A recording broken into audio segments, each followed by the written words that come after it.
was so excited to come across the letters of Elizabeth Evans Hughes. She wrote these letters when she was between the ages of about 13 and 15, and I was just captivated by this young girl who was struggling with so much and yet managed to retain this incredibly optimistic view of her life and her future. And here was this child, diagnosed in 1919 with what we would now call type 1 diabetes, and at the time that was just called acute diabetes. And then, before the discovery of insulin, it was a death sentence, and she would simply waste away. But nobody told her she was dying. She was simply told that she had to take the only treatment available at the time, which was called starvation therapy.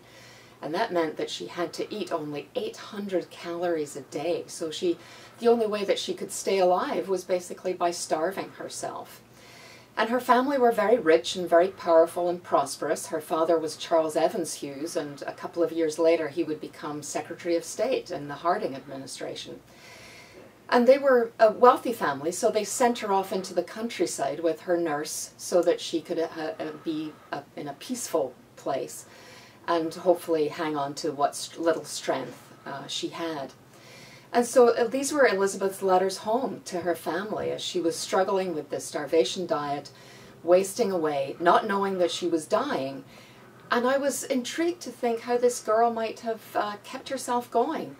And when I read her letters, I discovered that she was in fact a joyful child. She was very focused on the future. She was always making plans for herself and for her family. And she always read, and I think that was part of the appeal for me, because I, as a teenager, had also been a child that had been engaged by books and reading, and Elizabeth sustained herself by the world that she found in books. She never read fantasy or works of imagination. She read instead travel literature and always imagined that she would go to the places one day that she was reading about.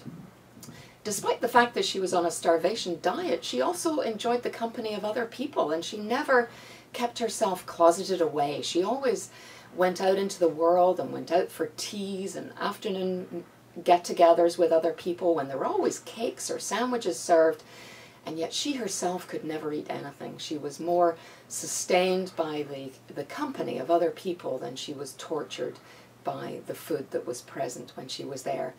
And I came to really enjoy the company of Elizabeth through her letters, and that's why I decided that I would write a book about her.